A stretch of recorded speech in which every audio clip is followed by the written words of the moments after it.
ante la desinformación y la sobremedicalización. Psicopíldoras, hablando de salud mental. Un podcast donde desmontamos mitos, compartimos experiencias y aprendemos a cuidar nuestra mente. Te esperamos cada tercer lunes del mes, a las 12, en las mañanas de Radio Galdar, dirigido por Eulalia Marina Pérez. Con la participación de Peter de Jesús, doctor en Ciencias de la Salud, psicólogo social y docente en la Universidad Fernando Pessoa Canarias, experto en diversidad sexogenérica, y Sara Ramírez, psicóloga general sanitaria titulada por la UFP Canarias, experta en ansiedad, depresión, autoestima y duelo. Psicopíldoras, hablando de salud mental. Pequeñas dosis, para grandes cambios. Hola de nuevo, 5 minutos pasan de las 12 del mediodía en la Comunidad Canaria. Estamos en la última hora de programa y siempre quiero recordarte que puedes intervenir cuando te apetezca, cuando quieras, cuando te guste. Este programa es en abierto por y para ti. Y con una simple llamada de teléfono, pues te recibimos aquí en las mañanas de Radio Galdar en el 928 55 1422.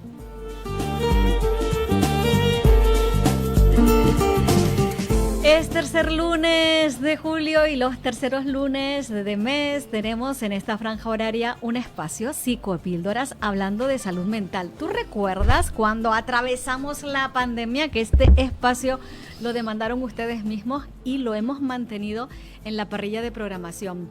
Psicopíldoras hablando de salud mental y hoy con un título: El partido de nuestra vida, gestión emocional, memoria y encuentro a través del fútbol. Porque hay partidos que duran 90 minutos y otros que permanecen toda la vida en nuestra memoria. Un gol puede hacernos saltar de alegría, una derrota puede dejarnos sin palabras y una simple conversación sobre fútbol puede llevarnos de repente a la infancia, a un padre, a un abuelo, a un amigo o a una etapa feliz de nuestra vida. El fútbol es mucho más que deporte, es emoción, es identidad, son recuerdos, es comunidad y también salud mental. Hoy vamos a despedir hasta el próximo curso radiofónico una de las secciones más queridas de las mañanas de Radio Galdar y nos acompaña Peter de Jesús Villa. Es verdad que hoy queríamos también tener a Sara, no puede ser, Sara Ramírez Acosta hoy no nos puede acompañar, pero desde aquí le mandamos un besito grandísimo. Y le decimos, Sara, nos veremos a la vuelta, si Dios quiere, sí. Y estás con nosotros. Peter, psicólogo, docente universitario en la Universidad Fernando Pessoa Canarias y divulgador de la psicología, especialmente interesado en acercar la salud mental a la ciudadanía con un lenguaje claro y cercano. Buenos días. Hola, buenos días. Muy feliz de volver a estar aquí. Y nosotros de tenerte, Peter, qué alegría volver a reencontrarnos, de verdad. Además, con una alegría honesta. Nos hemos dado un abrazo, nos hemos mirado después de los meses que han transcurrido. Y bueno, vienes el día después, estamos de resaca. Resaca emocional. Totalmente, total. Madre mía, qué sufrimiento, ¿verdad? Hasta el final, sí señor, con un gol que se anula todavía no se sabe por qué. Pero bueno, como siguió intentándolo, ¿no? Y además me encanta que haya sido con esta selección porque al final la filosofía que ha cogido este entrenador es muy similar a aquel mundial que también ganamos, ¿no? De la mano de La Roja, el primer mundial, porque no importaban las estrellas, no había estrellas, en vez de ser estrellas nosotros teníamos como una constelación, ¿no? Que es la importancia del equipo. No hay una persona más importante que otra. De hecho, este año si pensamos en quién se ha salido en el mundial, no se nos viene un solo nombre de España, sino que hay muchos que han intervenido durante este mundial.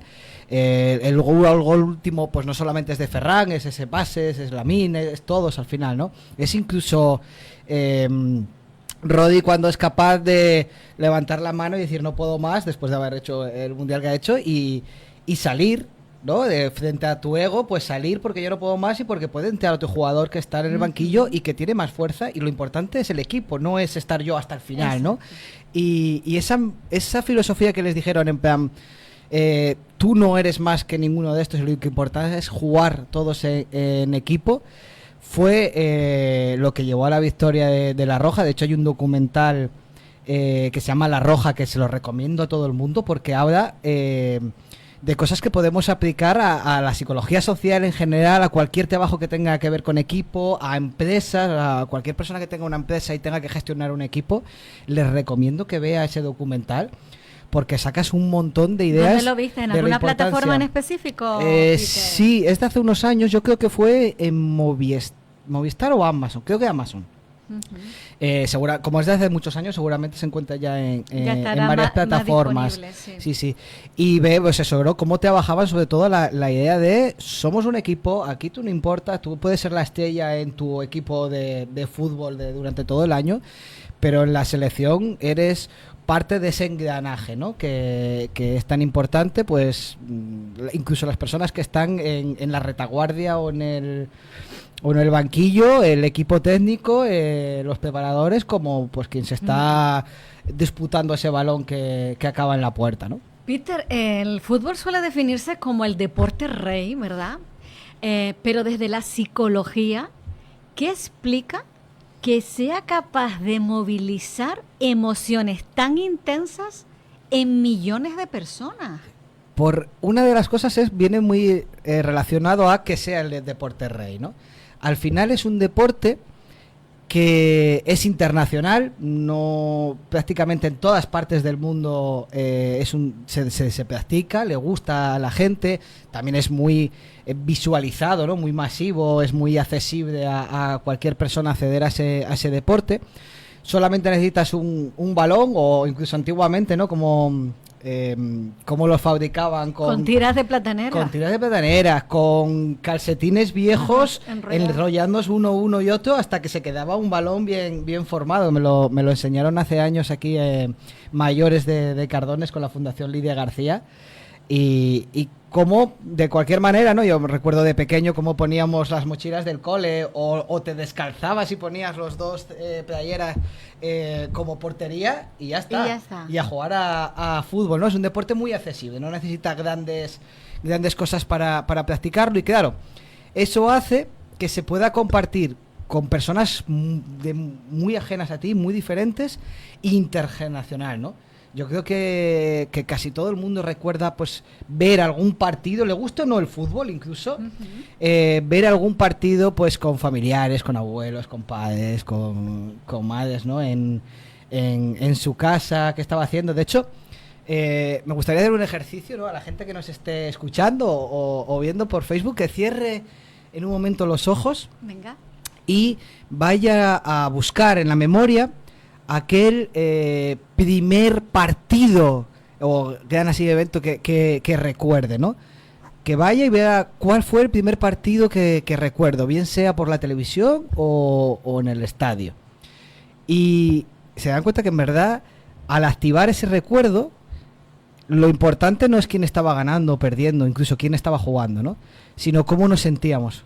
Activamos la memoria y automáticamente el cerebro vuelve a vivirlo y recuerda con quién estaba, recuerda esas emociones, nos puede dar nostalgia. Eso te iba a decir, porque un partido, porque puede transportarnos inmediatamente a momentos de nuestra infancia o de nuestra adolescencia y despertar recuerdos que incluso podríamos haber creído que estaban olvidados. Claro, totalmente. Mira, yo cuando pienso en fútbol, se me activa el primer partido que vi en un estadio, que en este caso fue en Oviedo, fue el Real Oviedo contra el Barcelona. Recuerdo perfectamente, tenía 6 añitos y recuerdo perfectamente que ganó el Barcelona 2-0 al Real Oviedo, que mi padre me regaló una bandera antes de entrar al estadio. Fue de hecho fue el pago porque me llevaba a trabajar a las obras con él, ¿no? Mi padre es albañil y me llevaba a las obras con él. Con 6 añitos, por lo que hacía era recoger basura y escombros. Y el primer pago, digamos que mi primera nómina fue ir a un estadio de fútbol, comprarme esa entrada y esa bandera, ir al estadio de fútbol. Y lo tengo grabado a fuego en mi memoria, ¿no? Como seguramente la gente que nos esté escuchando, sobre todo la gente mayor, pues recuerde cuando la Unión Deportiva Las Palmas llegó a disputar al Real Madrid el campeonato de Liga, ¿no? Que quedó al final subcampeón. Esa grande etapa de Tonono, de Paco Castellano, que llegase a jugar la final de la Copa del Rey, la única que ha jugado en el 78. Son cosas muy ajenas, o sea, hace muchos años.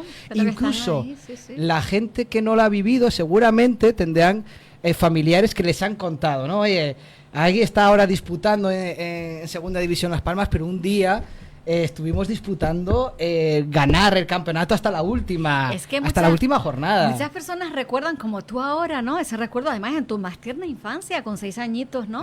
Muchas personas recuerdan perfectamente dónde estaban cuando vivieron determinados partidos históricos. Sí. ¿Qué relación existe, Peter, entre emoción y memoria?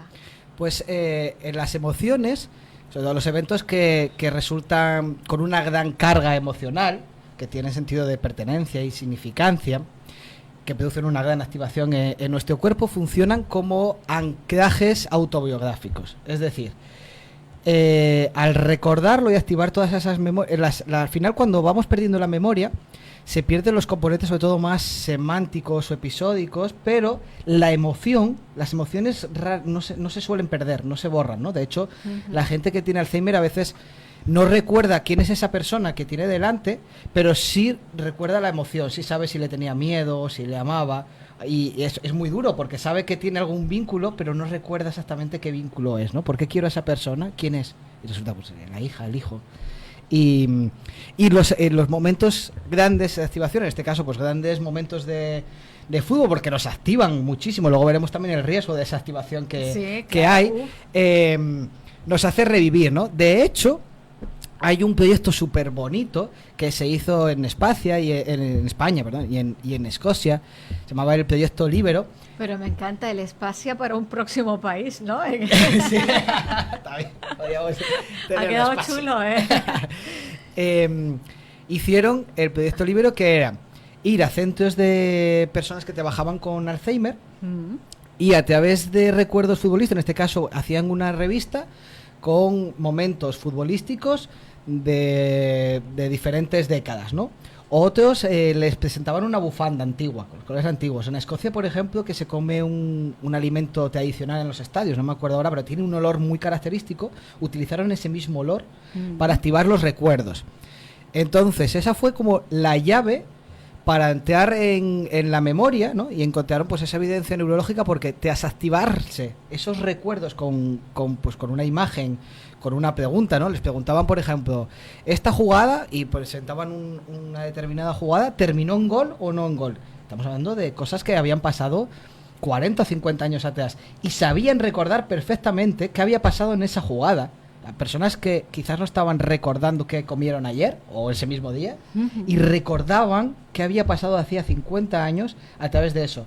De primeras no sabían hasta que se les activaba ese recuerdo, es decir, tenían a través de un anclaje, pues eso, la foto o el recuerdo, una imagen de la bufanda o el olor, de repente se activaba todo lo que tenía que ver con esa época en concreto, ¿no? Podían recordar incluso qué estaban haciendo, les presentaban caras de diferentes jugadores y les preguntaban ¿cuál no jugó en Barcelona? Porque además en España se hizo con la Universidad Autónoma de Barcelona, y de hecho sigue haciéndose, pues ¿cuál no jugaba en Barcelona? Y eso es un entrenamiento más que estaban utilizando para crear nuevas vías neurales, porque al final permitía crear diferentes recuerdos nuevos, y eso nos estaba protegiendo, ¿no? De alguna forma, entonces, Peter, lo que nos quieres decir es que logras ir más lejos aún, es decir, gracias a esos estímulos, ¿no? Sí. Lograbas escarbar mucho más.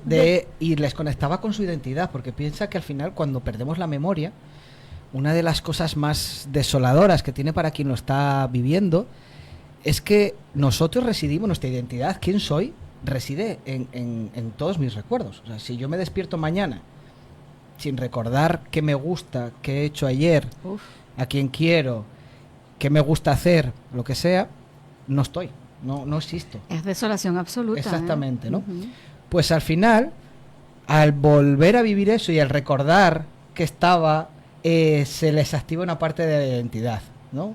De repente vuelven a sentirse que existieron y que existen. Y eso es súper potente, o sea, a nivel de protector, muy potente, y además que es un ejercicio cognitivo potente, o sea, que nos ayuda a proteger el cerebro Qué y a maravilla. crear nuevas vías. Qué Es maravilla. increíble, ¿no? Bueno, lo hemos dicho, el fútbol reúne abuelos, padres, hijos, nietos frente a la tele o en un estadio o en una plaza. ¿Qué aporta este tipo de experiencias compartidas al bienestar emocional de una familia? Pues para empezar, nos regala, pues esos momentos que se van a quedar en la memoria entre generaciones, en un momento en el que estamos cada vez más separados, que el móvil nos tiene totalmente absorbidos, ¿no? Secuestrados. Exactamente, secuestrados, que hemos entendido la forma de entretenernos de una forma muy diferente. Tenemos pues quizás personas que todavía ven la televisión canaria o están sentadas frente al televisor, frente a la juventud que seguramente estará scrolleando todo el rato los vídeos de TikTok o viendo YouTube, porque al final prácticamente las nuevas generaciones no consumen nada de la televisión.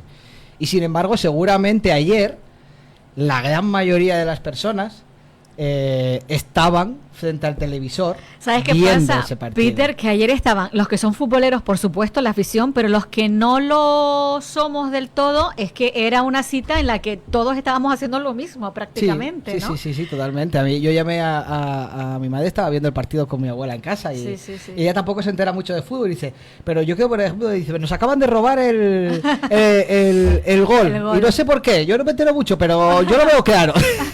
Me hacía mucha gracia, ¿no? A mí me pilló, me lo perdí. A mí me pilló ¿Dónde estabas? volviendo de Madrid de ver a mi sobrina pequeña. Había pasado un fin de semana increíble. Ay, la mar, pues entonces a lo mejor tú venijas en el avión que venía mi hijo también, anoche. ¿fue? Anoche, sí, anoche. Anoche. Yo llegué, aterricé, justo nos dijo iban 0-0 y me pilló volviendo a casa la próloga y sí que escuché en directo por la radio, ¿no? La radio siempre Pues acompañándonos. creo que venían en el mismo vuelo, ¿eh? Nos vino acompañando y cuando estaba llegando ya, casi subiendo por los túneles del norte, el gol de Ferran.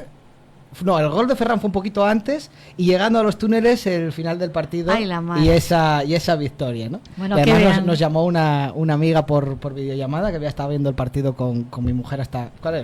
Claro. Mi mujer tuvo que ir a buscarme y le hice perderse el final Sí, del partido. sí. Después de haber visto todos los minutos, la próloga le obligó a no ver el partido, ¿no? Por venir a buscarme siempre ahí. Bueno, y luego ya era muy el apoyo. evidente porque estaban las pitas, el tráfico, todo el Sí, mundo. ya después empezó. ¿Puede un partido convertirse en una herramienta para combatir la soledad y favorecer el sentimiento de pertenencia a una comunidad? Totalmente, no siente pertenencia, ¿no? Al final, esa plaza del barrio, el bar donde vamos a desayunar, reúne a las personas. Y en ese momento de euforia colectiva, te abrazas, la gente se abraza sin conocerse absolutamente de nada, ¿no? Te contagia. De hecho, además, incluso a personas que no les guste mucho el fútbol, si tú lo estás viendo con más gente, te contagia la emoción. Bueno. O sea, es imposible ver a gente dándolo todo, viviéndolo y que tú no tengas eso. Peter, yo te digo la verdad, yo ayer es que lo pasé mal. Sí. De verdad, porque digo, bueno, es que no se materializa el gol. Sí. El otro portero las paraba todas y llegaban y tenían eran los que más estaban ahí haciendo presión. Y luego digo, pero qué necesidad, ¿no? Yo estaba allí y, a ver, estábamos en la fiesta en casa y todo, estaba muy bien, pero es verdad que digo, es que lo sientes. Lo sientes, se activa Sientes la muchísimo. tensión. Sí, estaba muchísimo, ¿no? Ahora veremos de la tensión. No quiero distraerme de esa parte de comunidad, ¿no? De cómo nos hace sentirnos parte. Gente que está sola y que de repente sale de casa, pues decide ir a verlo a las pantallas que pusieron aquí, Sí. o decide ir a un bar y va a ver que no se va a quedar sola, ¿no? Que de repente lo vas a vivir con el resto de personas. Además se permite una expresión emocional que no se permite de normal en otros momentos, ¿no? La gente se abraza, se besa, se celebra de forma muy eufórica, se nos permite llorar, ¿no? Vemos a hombres llorar, ¿no? La imagen de Messi Sí, ayer verdad, sí. es muy icónica, como lloraba, ¿no? Y como lloraban muchos argentinos tras esa pérdida. Y son cosas que si pensamos en el día a día, todavía, ¿no? Por desgracia por el machismo, llorar parece que está mal visto, abrazos entre hombres no suele ocurrir, y en el fútbol ocurre, Qué bonito. se permite, Sí, ¿no? sí, Y sí. es muy bonito eso, ¿no? Que pase al final. Y pueden ocurrir cosas, pues, que por ejemplo, esa vecina que quizás no tiene casi relación con personas del edificio, Si da la casualidad, estoy seguro, si da la casualidad, de hecho hay historias reales, ¿no?, que lo relatan, que en un momento pues están en el partido y va a la puerta de enfrente a preguntar si están teniendo agua porque se les ha cortado a ella y quiere saber si lo que hacemos normalmente, ¿no? ¿Es un problema mío o lo han acabado de cortar ¿Tienes agua o tienes un poquito de sal? Porque necesito algo de sal. Si en ese momento entra y meten un gol, hay muchas veces, hay historias que lo han contado, ¿no?, que piensan que esa persona, ¿no?, ese efecto que tenemos a veces de jugar con la superstición, es como una especie de talismán. Y hay veces que le han pedido, por favor, quédate. Sí. Quédate hasta el final porque les da suerte a mi equipo, ¿no? Como jugamos con el pensamiento mágico. Sí, es verdad. Creer que lo que estamos haciendo nosotros va a tener una relevancia en un partido que se está jugando a 3.000 o 4.000 kilómetros de distancia. Pero nuestra mente es así con el fútbol, ¿no? De hecho, cuando lo vivimos intentamos, pásala, cámbiala, como si nos fuese a escuchar, ¿no? Y eso es muy bonito, o sea, que de repente alguien que vive solo y que no estaba teniendo ningún contacto puede quedarse a disfrutar un partido importante o una final y después quedarse a la celebración. Llena cosas que son increíbles, ¿no? Ese contagio emocional produce además oxitocina, que es al final la hormona de los vínculos. Es decir, estamos hablando de beneficios psicológicos. Sí, psicológicos y psicológicos reales. Que tiene el compartir, por ejemplo, aficiones, emociones con otras personas, aunque, como acabas de mencionar, no las conozcamos personalmente. Es que al final tenemos el tipo de identidad, lo que se llama la identidad social, que es aquella identidad que nos habla de cosas que compartimos con otras personas, de grupos, pues puede ser también nuestra profesión o aficiones que tengamos. Una de ellas es muy potente, es aficionado a determinado equipo de fútbol. Hace que nos estamos sintiendo parte de un grupo. Entonces es una raíz directa a nuestra identidad. Nosotros somos también parte, o sea, hay gente, yo recuerdo, hay una tía de mi mujer que va al estadio, que tiene el abono de siempre, ¿no?, con la que hemos compartido además algún partido. Su parte de su identidad, yo pienso en ella y la veo aficionada a Las Palmas, ¿no? O sea, si tengo que describirla, una parte que voy a contar es esa, y así con muchísimas personas, así que es algo muy nuestro, compartido socialmente, que nos hace formar parte de una tribu y que incluso funciona para el contagio emocional positivo, ¿no?, cuando estamos celebrando ese gol, pero también en la derrota, ¿no?, el llorar conjuntamente, la pérdida, al final el dolor compartido es un pegamento social muy potente. O sea, lo vemos con las grandes catástrofes, ¿no?, como pues está pasando ahora en Venezuela y ha pasado en tantos lugares. Hay muchos estudios, sobre todo en América Latina, por todos los desastres naturales que han vivido, de cómo ante grandes catástrofes naturales el hecho de que sea la propia comunidad la que se vuelca en ayudar ayuda a desarrollar mucho más la resiliencia incluso personal y crea lazos de comunidad cohesión, muy potentes. Sí, exactamente, es un pegamento muy potente. Y momentos como ayer, que se veía que la afición de Argentina seguía cantando cuando ya perdieron el Mundial, ¿no? Y estaba ahí llorando Messi. La afición estaba arriba, no les dejaron solo a los jugadores, estaban cantando. Yo recuerdo ver la imagen de cantando todos, al final estaban compartiendo y dándole una significancia a esa derrota. Y eso estaba creando un recuerdo súper potente que pues dentro de 50 o 60 años podemos utilizarlo para activar nuestro cerebro, ¿no? Que cuando estemos perdiendo la memoria pueda servirnos de anclaje. Pues sí, señor. Fíjate, ahora vamos a ir, claro, estamos hablando de lo que la energía que se mueve, ¿no? Imagínate potente. Allí en el estadio, porque con dos, claro, era una final mundial, Argentina-España, las aficiones de ambos, ahí hay una energía muy potente. Entonces aquí vienen dos preguntas que están en los polos opuestos, ¿no? Porque cuando nuestro equipo gana, sentimos euforia. Entonces, ¿cómo podemos disfrutar de esa euforia sin dejarnos también arrastrar por conductas impulsivas o excesivas? Y luego está la otra parte, el extremo contrario. ¿Por qué algunas personas viven una derrota deportiva con tanta intensidad que les afecta durante varios días? Sí, bueno, durante varios días y tenemos estadísticas muy desoladoras de la cantidad de infartos que se producen durante partidos de fútbol. Esa es otra. Es enorme. Esa es otra, cómo se llenan urgencias. Sí, urgencias. Ha habido estudios pues, de varios mundiales ya antiguos.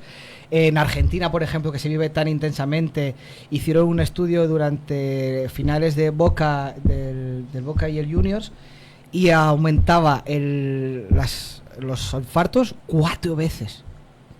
Multiplicaban por cuarto los infartos en los hospitales.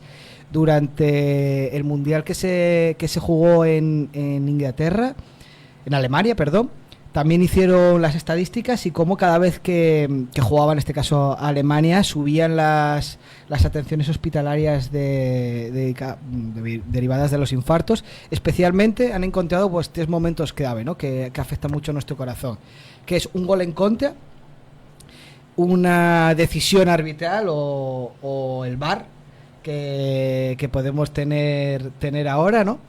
Y algún penalti en contra, de nuevo, ¿no? Porque parece que tiene más carga negativa para nuestro cuerpo. Son disparadores. Son disparadores cuando vamos en contra. Son los que lo que más riesgo tiene, ¿no? En este caso. ¿Qué es lo que pasa? Pues que es una emoción extrema, nos está liberando hormonas del estrés, es decir, empiezan a liberar grandes cantidades en cascada de adrenalina, de noradrenalina, inunda esto la amígdala y nuestro cerebro entra en modo lucha y huida. Es decir, no está distinguiendo si lo que está pasando es que nos está persiguiendo un león o que simplemente nuestro equipo, que no estamos nosotros jugando físicamente, sino que es un equipo al que seguimos, está perdiendo un partido, ¿no? Pero espérate, pausa aquí un momentito para abrir paréntesis. Es que, ¿cómo lo expresamos? Nosotros verbalizamos, ganamos, perdimos, como si hubiéramos estado dentro de ahí del terreno de juego. Es que lo expresamos de esa manera. Sí, por eso lo que hablábamos de la identidad. Es que nosotros formamos parte de ese grupo. Por lo tanto, igual que quien no haya jugado el partido porque estaba en el banquillo, también ganó o perdió ese partido, ¿no? Le dieron la medalla. Nosotros que estábamos desde casa, que éramos aficiones, como también formábamos parte de ese grupo social, también ganamos o perdimos el partido. Y eso es lo que explica que nos pueda llegar a afectar a nuestra salud, porque es algo que nuestro cerebro lo está viviendo como si fuese en primera persona, tal cual. O sea, lo vive en primera persona. Por eso ese riesgo, ¿no? Igual que lo pueden tener las grandes activaciones en los jugadores. De hecho, vemos que hay muchas veces mucha agresión en el fútbol entre jugadores, porque están secuestrados emocionalmente. O sea, directamente la activación fisiológica, en este caso, hace un proceso que se llama transferencia emocional, que es una emoción nos activa fisiológicamente, activa muchas cosas, muchas hormonas en nuestro cuerpo.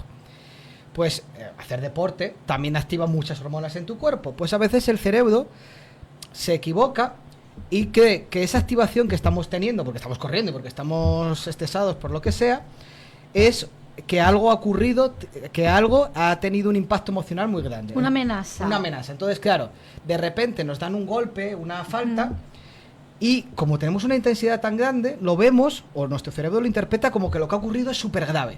Y claro, reacciona ante esa gravedad. Nosotros vemos que es una tontería desde fuera, pero quien lo está viviendo, y los aficionados desde casa, lo ven como algo hiperintenso por la activación fisiológica que está ocurriendo. Y eso es lo que hace que a veces ante tonterías haya reacciones exageradas, extremas, ¿no? Exageradas.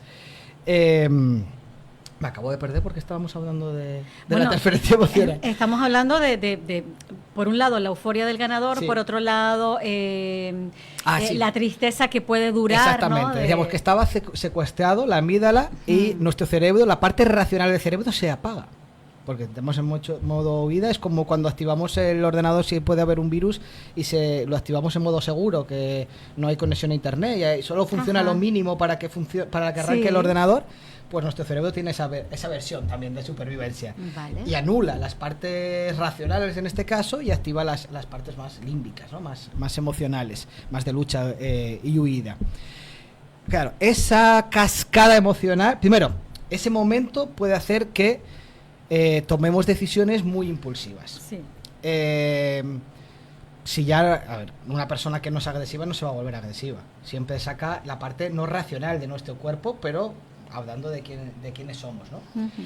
Pero hace que a veces pues ese freno que tomamos, oye, pues no actúo de determinada manera porque pues no se permite, porque veo que la otra persona va a estar mal visto o lo que sea, pues en ese momento no existe ese freno y actuamos, ¿no? De hecho hay una parte fea, por ejemplo, muy fea o muy triste del fútbol, es que en este mundial, y salieron ya en otros mundiales, pero en este mundial ya llegó a salir el estudio, la estadística, que cada vez que perdía Inglaterra, y también pasaba en menor medida cuando empataba, se disparaban las denuncias por violencia de género.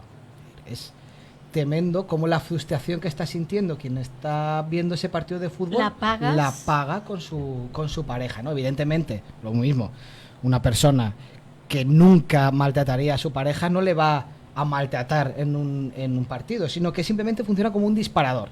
Como un disparador. Lo hace que es más posible que ocurra en ese determinado momento, ¿no? Que uh-huh. seguramente ocurriría en otro momento también, pero digamos que quita el freno y hace que sea más posible que ocurra, ¿no? Bueno, también hemos escuchado que es terrible, ¿no? Disputas en pisos o que alguien recibe lo apuñalan o cualquier cosa porque claro, sí, porque está secuestrado emocionalmente, no tiene freno. Entonces, cuando no tiene freno, hace más posible, es un factor de riesgo para que ocurran cosas que no deberían ocurrir, ¿no? Que nos convertemos al final, pues, a veces se dice como animales, como salvajes, como no tener cerebro, ¿no? Porque los animales, no sé por qué decimos eso cuando los animales son mucho más racionales que los humanos muchas veces. Totalmente de acuerdo contigo. No pelean porque sí, pelean con un motivo, claro. Tenemos que sacar este tema otro día, sí, porque me encanta duda. Y estoy de acuerdo contigo. No sé si es una percepción mía o que le estoy echando fantasía a la cosa, pero por ejemplo, ayer que había tanta tensión en el partido, veíamos muchas veces esas entradas, pues un tanto agresivas, ¿no? De empujones, de agarrar, sí. especialmente, no es por nada, pero del equipo de Argentina hacia España, ¿no? Y a mí me llamaba mucho la atención que por lo general España iba a su juego. Yo no sé si también psicológicamente esto se prepara antes muchísimo a fondo para no caer en ese secuestro que estás mencionando. Sin duda. De hecho, es que yo creo que porque si no se hubiera liado la Mundial de verdad. Argentina salió claramente a querer sacar del partido a España. Yo creo que sabía, y lo habrán estudiado a lo largo del Mundial, que la gran fortaleza de España es mantener la calma, mantener muy bien el balón, no hacer jugadas muy impulsivas, ¿no? Como de perder rápido el balón por querer llegar, sino mantener siempre ese control y ese trabajo de mirar a quién se la paso y de jugar el balón. Y dijeron, bueno, la gran forma que tenemos de desestabilizar a este equipo es sacarles del partido, ¿no? Que se secuestre emocionalmente la amígdala, y buscaron la agresión, la falta de esta, ¿no? Que haya esa transferencia emocional. Está claro por cómo reaccionó España que eso implicó un trabajo previo muy potente de situaciones similares, de ponerles a los jugadores a que visualizasen eso, y seguramente ante trabajos físicos muy potentes donde se activasen fisiológicamente, también jugaron a pegarse o a empujarse o a robarse el balón para sentir esa frustración y aprender a trabajarla, porque al final las emociones podemos aprender a regularlas. Para conseguir regularlas en un momento clave en el que están ocurriendo, evidentemente tenemos que entrenarlas en momentos no tan decisivos, ¿no? Esto es como cuando queremos aprender a respirar conscientemente. Si yo quiero aprender a respirar con el abdomen y a recuperar el control de mi cuerpo cuando estoy en una situación de estrés o ansiedad o gran ansiedad, no lo voy a conseguir el día que estoy sufriendo un ataque de ansiedad, que me estoy ahogando. Claro. Si ese día no he entrenado anteriormente, no voy a conseguir controlar la respiración. Pues esto es exactamente igual. Si a mí no me preparan primero para manejar la frustración y no reaccionar ante un ataque, no voy a poder saberlo. Entonces, estoy seguro que España hizo un trabajo enorme, excelente, de verdad, no reaccionar ante esa... Porque ante esto que te comento, luego vamos a vernos nosotros en casa o donde estuviéramos viendo el partido. Por ejemplo, aquello que dijiste de tu madre, que a mucha gente nos pasó y dice, pero bueno, ¿qué pasa? Que había un gol y nos han quitado el gol, nos han robado. Sí. ¿Cómo nos pusimos en casa? Es decir, nos atacamos. Es decir, fíjate lo que ha pasado en la pantalla y luego el efecto real Sí, sí. que produce de que, a ver, es que se eleva la voz, bueno, se eleva por decirlo finamente, pero puedes gritar, puedes levantarte del sofá, puedes enfadarte. Sí, ¿no? saca lo peor que nosotros, igual que cuando conducimos, ¿no? Que también pasa mucho que la gente grita además o saca esa parte menos racional. En el fútbol ocurre, y es que eso activa, estamos hablando de cuestiones muy fisiológicas. Les decía antes del penal o las decisiones arbitrales, que puede ser, ese es un ejemplo, ¿no? En ese momento de decisión arbitral en el que sientes que te están robando, esa frustración que genera el cuerpo, lo midieron y encontraron que, por ejemplo, en el momento del pulso podían pasar de 80 pulsaciones a 120, la tensión de 120 a 180, aumentaba la coagulación sanguínea. Es decir, claro, de repente hay un problema para el corazón, directamente hay un riesgo que se cierren los ventículos, que se rompa, digamos, la placa del colesterol, que es lo que nos va a producir un infarto. Con lo cual, ¿qué es lo que podemos hacer? ¿No veamos el fútbol? No.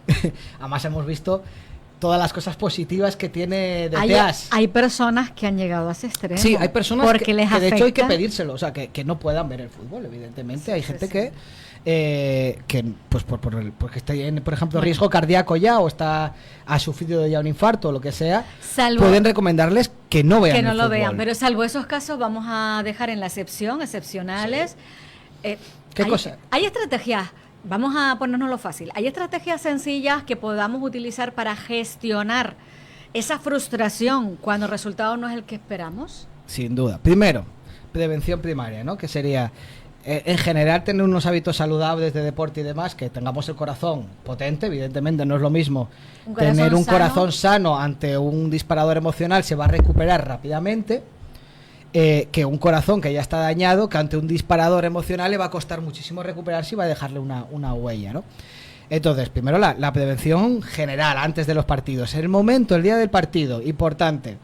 Si yo además tengo ya algún riesgo, ¿no?, de corazón, pues ese día lo mejor no es comer lo que tendemos a hacer, que es muchos aperitivos, papas, comida basura. Eso tiene una gran cantidad de sodio, que es lo peor que le podemos dar al corazón. Entonces, si yo ya tengo algún problema y quedo además y vivo el fútbol mucho, evitar aumentar el riesgo con comidas que tengan mucha sal o mucho sodio. De acuerdo. Por supuesto, lo ideal sería cero alcohol, o al menos reducirlo mucho. De hecho, yo soy muy partidario de que los estadios de fútbol no vendan alcohol. Creo que en España ya no se vende. Sería importante que dejase de venderse en cualquier estadio, porque al final es un disparador más de las agresiones. También no o sea, si yo ya estoy secuestrado emocionalmente, si encima tengo alcohol que me ayuda a no pensar, a desinhibirme y me puede volver más agresivo, estamos generando, ¿no?, metiendo más ingredientes para que estalle, que no hay necesidad. Por lo mismo en casa, ¿no? Sabemos que nos va a producir más riesgo, que es más fácil que vivamos las cosas más intensamente todavía, con lo cual, pues fuera alcohol. Si hay una persona que ya tenga problemas de tensión, pues monitorizar la tensión durante el partido, que vea que, oye, de repente se me ha subido, pues con pulsómetros o lo que sea, que me avise. O ya que me avise de alguna manera que está ocurriendo algo en mi cuerpo, para que busque relajarme, pues salir, respirar, ¿no? De hecho, podemos hacer eso también, una respiración consciente durante todo el partido, lo mismo. No sirve de nada, no puedo hacerlo en el momento en el que me van a tirar el penalti en el contra y estoy con toda la tensión de si lo van a meter o no. Yo necesito ir respirando conscientemente a lo largo de todo el partido para tener todo el rato, digamos, el control de mi cuerpo. Y además la respiración consciente es una de las cosas que más nos ayudan a bajar la activación fisiológica y a mantener el control de nuestro cuerpo, a bajar el latido del corazón. Podemos hacer un ejercicio, por ejemplo. Oye, cada vez que el balón se pare, porque salga afuera o porque pare en el partido, hago unas respiraciones profundas. Y entonces empiezo a entrenar que cada vez que ocurra esto en el partido, yo bajo las pulsaciones. Así, en el momento en el que llegue algo muy grave, que no voy a ponerme a respirar porque estoy muy mirando la pantalla, realmente estaré en una activación mucho menor que si he estado todo el rato acumulando y acumulando. Sí. Porque hay momentos en los que ni pestañeas porque no te quieres perder nada. Por supuesto. Me estaba acordando de las pausas de hidratación de ayer. Que eso yo no lo había visto antes. Sí, las pausas de hidratación creo que llevan ya más de un añito. Claro, es que yo no veo mucho tal. Llevándose Pero está a cabo. bien, ¿verdad?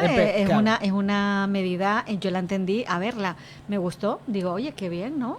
Sí, pueden enfriar a veces, ha habido que gestionarlas también, porque al final es un parón mientras estás corriendo, que es importante prepararlo para los músculos, para volver después a correr, ¿no? Con esa potencia, pero evidentemente beber agua es muy importante y también ayuda también a ese control de fisiología, ¿no? A volver a bajar y poder mantener el ritmo. Empezaron a surgir, yo creo que cuando empezaron los golpes de calor. Al final el cambio climático es indiscutible. No, y hay que ver en qué condiciones han jugado. Es que yo estaba, cuando en los lugares a donde han ido, la temperatura en grados es brutal y luego es un ejercicio que están corriendo ahí. Sí, o sea, el hecho de todo lo que están sudando, al final están perdiendo una cantidad de agua ingente, entonces es muy importante desde luego.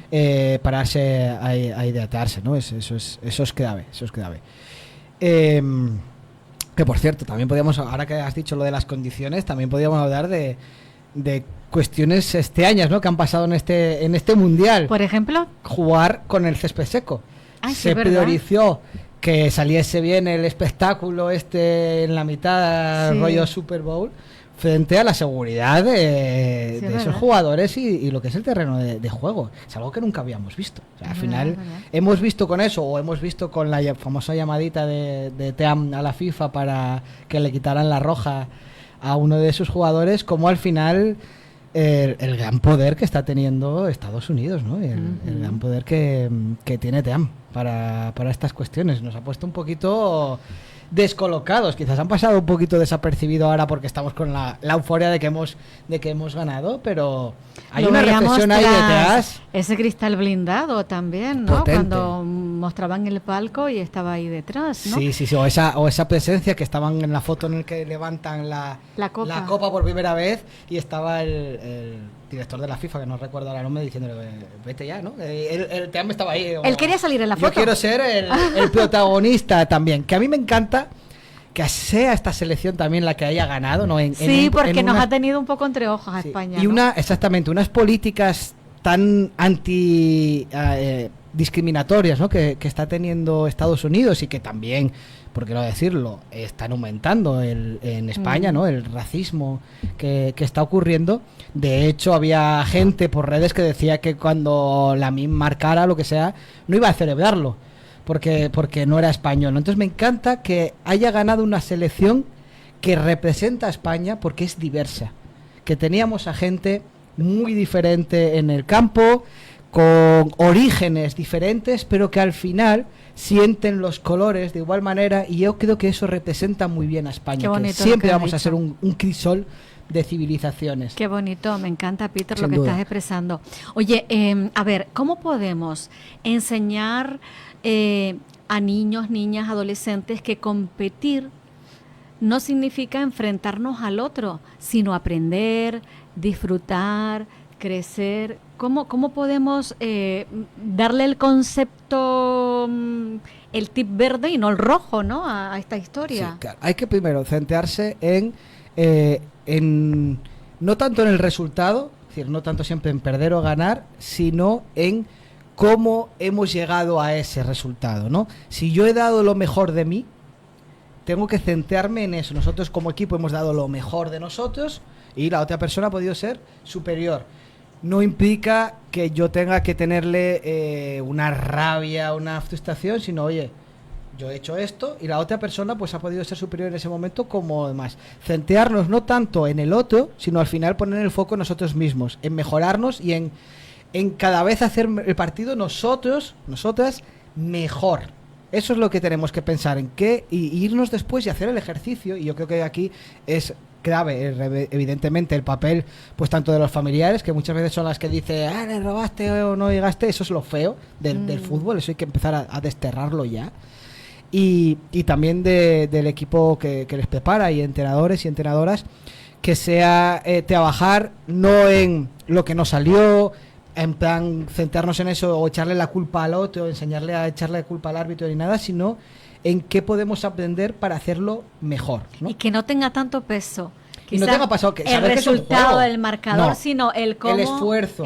Premiar el esfuerzo, premiar el equipo. Ay, nos queda un caminito que hacer, por supuesto. Porque... Aquí hay muchísimo. En el fútbol, la verdad que estamos hablando de cosas muy buenas, pero todavía el fútbol tiene unas raíces muy difíciles. Por ejemplo, tiene todavía mucho racismo, lo vemos con esos cánticos todavía a jugadores de negros, como les llaman pues monos, o les insultan, o pues como intentan que Lamil o Nico no quieran sentirse de la selección, ¿no? Y me gusta que al final tienen que tener una preparación mental y estar muy fuertes para decir, oye, esta gente no me está queriendo y yo estoy defendiendo sus colores y mis colores, porque son también, y aún así seguir adelante. Entonces eso es muy importante pues quitar esa presión a los peques de que a veces parece que quieren que le saque a la familia de pobre, ¿no? Que sea el nuevo Cristiano Ronaldo o el nuevo Messi, quitarles esa presión.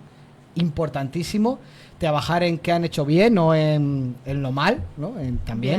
No en después, oye, eres malísimo, porque al final muchos están desarrollando su identidad y su autoestima y les podemos estar contrastando. Evidentemente, dejarles también elegir.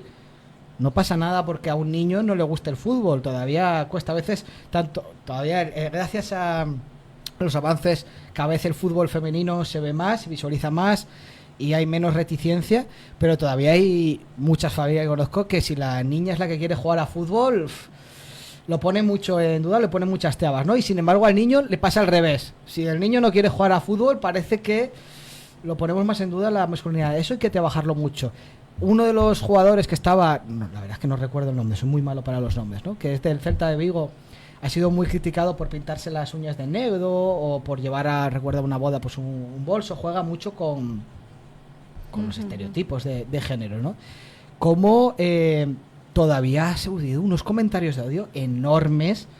Recuerdo una campaña que hizo El País hace tiempo que sacaba como no sé quién dice que es heterosexual, ¿no? Le daba como la vuelta al esto y contaba como que salía del armario por heterosexual, no sé quién. Y cómo lo veíamos evidentemente raro, ¿no? Nadie diría soy heterosexual.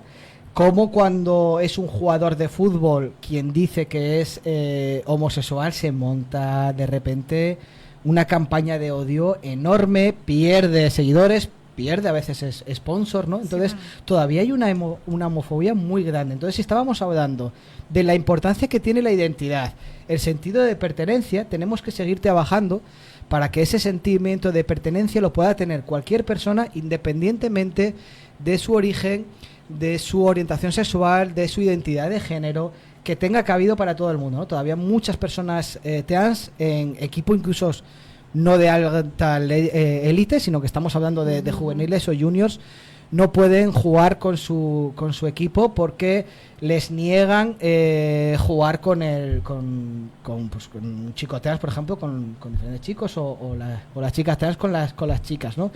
Como al final a veces tienen que abandonar algo que les encanta por su identidad de género. Pues qué pena que lo hagan, Peter, porque ahí quien se tiene que revisar es quien saca toda esa basurita por redes sociales, por su boca, o las escribe o las pone, y muchas veces incluso hay gente que lo hace de forma anónima o con un perfil falso. Muchísima gente. Entonces, ojo, porque en ese sentido, quien se tiene que revisar y quien tiene que echarse un vistacito y ver qué le pasa por dentro es esa persona.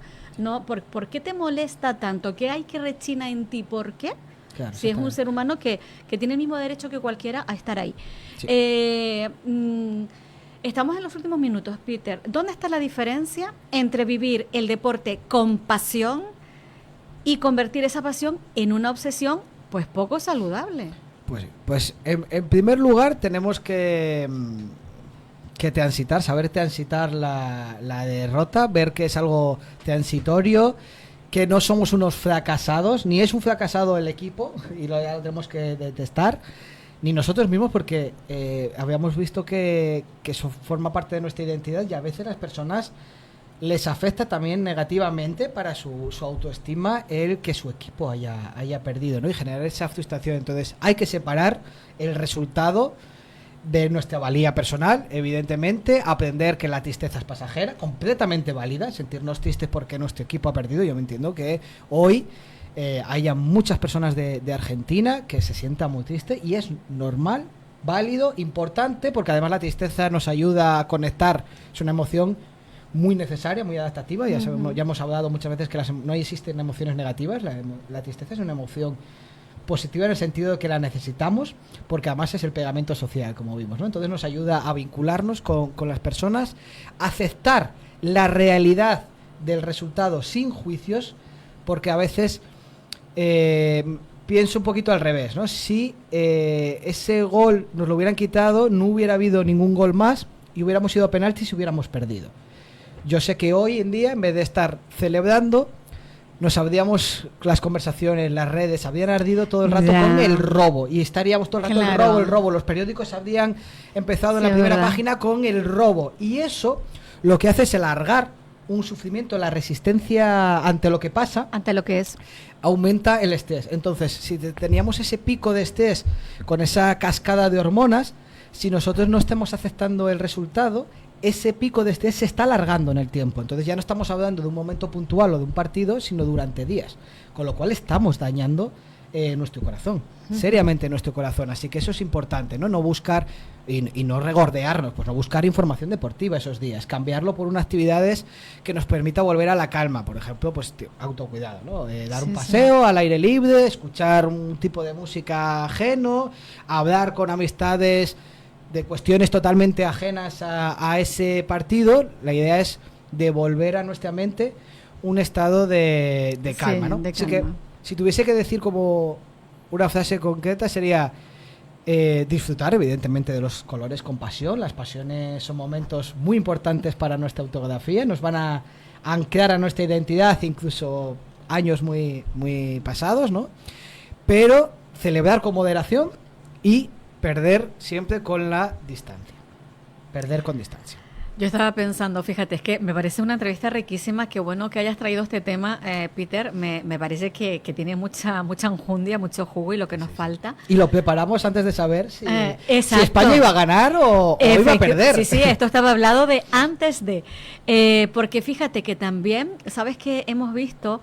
También en redes sociales en los últimos años se está hablando ya mucho y se está visibilizando incluso la salud mental de los deportistas de élite. Por supuesto. ¿Sabes? La presión psicológica que soportan quienes viven permanentemente bajo la mirada pública. Porque claro, ya no solamente es su rendimiento, es cómo lo viven, con su fracaso o su éxito, sino el peso, la responsabilidad que se le pone por encima. O sea, algo que si estamos sintiendo sus colores, pues al final tienen como la responsabilidad, se les dice, ¿no? De hacer feliz a un país o de hacer llorar a un país. Eso hay que trabajarlo mentalmente, ¿no? Hay que saber poder mantener el control mientras estamos después en los minutos del partido. Ese penalti que podemos chutarlo y fallarlo precisamente, y saber que pues quizás ese penalti hubiera sido la victoria y esa responsabilidad sobre los hombros, ¿no? Bueno, pues aceptar eso todo exige una preparación mental de distancia del resultado, distancia de nuestra valía personal. Al final hay que trabajar todas estas cuestiones. Como quedan los últimos minutos, sí que quería, que se nos ha quedado un poquito atrás, estábamos hablando de la prevención general, pero la prevención cuando ya está ocurriendo el hecho, ¿no? En este caso pues un infarto, también es muy importante. Entonces saber detectar los síntomas para activar rápidamente los servicios de emergencia, porque ante un infarto lo más importante es la rapidez con la que se actúa. Así que muy muy importante aprender a reconocerlos, ¿no? Pues en el caso sobre todo de los hombres se habla de el famoso síntoma de la pata de elefante, porque se siente una presión muy grande, como si estuviésemos apretando una pata de un elefante en el pecho, y un dolor que irradia del brazo derecho hacia el brazo izquierdo. Y esta manifestación que prácticamente todo el mundo conoce y que es importante que en ese momento pues llamemos al 112, vayamos activando las cuestiones, que luego llegamos, si no es un infarto, no pasa nada. Lo importante es haber actuado. O sea, vale más llegar y que al final me digan, pues mira, era el momento del estrés, del cortisol, la ansiedad, lo que sea, pero haber salvado la vida. Pero muy importante reconocer que las mujeres no tienen los mismos síntomas y muchas veces es que no se enseña. No se enseña incluso a los profesionales de medicina, pero no lo reconocemos tanto, ¿no? Entonces es importante que en la mujer los síntomas son mucho más dispersos, puede aparecer ese dolor o en cualquiera de los dos brazos o no aparecer en sí en el brazo. Hablamos de dolor en la mandíbula que irradia por el cuello y la espalda, un sentimiento de opresión aquí debajo justo en lo que sería el diafragma o en la parte superior del abdomen, náusea a veces o vómitos, fatiga, sobre todo fatiga extrema, y es muy importante reconocerlo porque aunque más hombres sufren infarto, por estadística más hombres sufren infarto, lo que no sabemos es que más mujeres mueren por infarto. Porque no lo reconocen. Porque no lo reconocen, porque llegan tarde y porque, bueno, pues todavía en el servicio de urgencias también se actúa de manera diferente ante los síntomas, ¿no? Se tiende a pensar, a un hombre pues le hacen más pruebas secundarias para detectar el infarto y a la mujer se trata mucho con ansiedad. Sí, entonces, muy importante saber nosotros reconocerlo, pedir ayuda y, bueno, si nos está dando, pues... Y darle importancia. Pues saber qué hacer, darle importancia porque sí, reconozco, tiene un daño al corazón vivir un partido, como también tiene un gran beneficio social y un gran beneficio para nuestra activación cognitiva. De acuerdo. Para irnos, Peter, después de todo lo que hemos compartido hoy, ¿cuál crees que es el verdadero marcador que realmente importa en la vida? Los momentos que nos dejan sin respiración, los momentos que vivimos intensamente, sean los que sean ese partido que hemos celebrado, a las personas a las que hemos abrazado, o sea por otra cuestión por la que hemos llorado de emoción. Esos son los grandes momentos que cuentan, ¿no? Ese es el resultado de nuestro marcador. Hoy despedimos este curso radiofónico de Psicopíldoras. Y sobre todo aprovechamos para darte las gracias, Peter, para darle las gracias a Sara y también incluso para darle unas gracias extra, porque cuando alguno de estos profesionales no ha podido estar con nosotros, no han dejado jamás el espacio desierto y nos han propuesto a compañeros y compañeras profesionales con los que hemos aprendido también un montón y hemos hablado de temas súper interesantes, así que... Yo quería darte las gracias, Eulalia, porque a pesar de las dificultades que hemos tenido este curso, tanto Sara como yo, hayas apoyando, hayas entendido perfectamente cuando no podíamos estar aquí, hayas estado abierta a sugerencias y a buscar alternativas. Siempre, muy agradecida. Se ha dado de esta manera y ha sido también muy rica, muy enriquecedora. Y hoy feliz, Peter, porque tenía muchísimas ganas eso de podernos dar un abrazo y decir, bueno, pues cerramos bien con un besito que le mandamos a Sara también. Sí, por supuesto. Y a toda nuestra audiencia, y ojalá sigan teniendo el ánimo, las ganas y la apetencia de volver para el próximo curso. Que nos propongan temas, que la gente en redes escriba a Radio Galdar. Y se me olvidaba que hoy venía con la camiseta. Me encanta. Que hoy, aquí en Galdar, a las 6 de la tarde, estaremos para celebrar, para disfrutar también ese partido, pero porque con un pasacalles que hay por las fiestas mayores de Santiago, así que estaremos, en este caso, con la batucada samba isleña, haciendo disfrutar y divertirse a toda la gente que nos quiera acompañar hoy por las calles del casco histórico. Pues bienvenidos, porque es verdad, vamos a recordar la programación para hoy a las 6, pasacalles, con la participación de bandas de música, de Papa Huevos, de zancudos, de muñecos Disney y por supuesto de las batucadas. A las 7 Eucaristía en el Santuario Diocesano de Santiago Apóstol y a las 8 en la Plaza de Santiago. Camino Viejo Producciones presenta el espectáculo infantil Cantilandia. La verdad que es un verano, es un mes de julio. Son unas fiestas mayores de verdad para disfrutarlas, para salir a la calle, al encuentro de la gente, es como el partido de fútbol, para hacer convivencia, para relacionarnos. Y hoy hemos comprobado que el partido más importante no siempre se juega sobre el césped, también se juega en nuestra mente, en nuestras emociones, en la forma en la que compartimos los recuerdos, gestionamos las alegrías, aceptamos las derrotas y cuidamos de quienes tenemos al lado, además de nosotros mismos. Gracias, Peter. Gracias, Gilberto, por la realización técnica de sonido y desearles a todos y todas una muy feliz tarde. Mañana regresamos con todos ustedes y mañana tenemos una visita súper bonita, Peter, porque nos escribieron la semana pasada por correo desde el Hogar Funcional a Galdar diciéndonos que sus usuarios tenían interés en conocer una radio por dentro y que querían venir a hacernos una visita. Digo, pues vengan. Va a ser enorme. Es lo que hemos dicho. Digo, vengan, pues vienen mañana a las 10:30. Y luego también mañana vamos a hablar con Dona Vida, que están trabajando mucho y están haciendo una campaña, porque hay mucha gente dispuesta a ayudar a favor de Venezuela, y mañana vamos a conocer cómo y de qué manera podemos ayudar a través de Dona Vida. Son algunos de los aspectos que vamos a abordar mañana. De momento, feliz tarde, disfruten de este lunes, que nos queda mucho lunes por delante, y hasta pronto, hasta mañana. Gracias, Peter.